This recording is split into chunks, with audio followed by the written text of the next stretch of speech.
İkinci balans. Ha. Ay, büyük oturuşta bir aman. Bugun kayfiyatlar a'lo darajada. Do'st bilan obod bo'ling. Gar bo'lsa u vayrona ham. Do'st qadam qo'ymas esa vayronadir. Koshona ham. Do'st kelganda uying nurga to'lgan bo'ladi. Hatto tilsiz qo'g'irchoq ham yayrab kuladi. Dushman kelsa ostonangdan halovat ketib, tinch uyingni bilk yig'ishda bir quladi. Bugun xursandchilik kunlarida do'stlarim atrofimda borligingizga shukronalar keltiraman. Allohga hamdlar bo'lsin.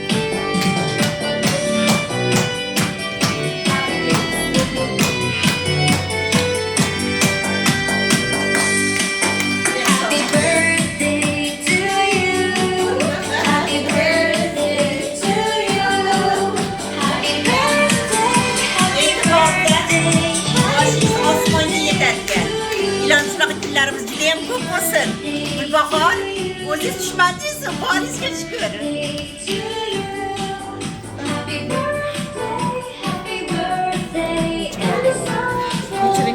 Boringizga shukr, boringizga shukr. Yaxshi kunlarimiz ko'p bo'lsin.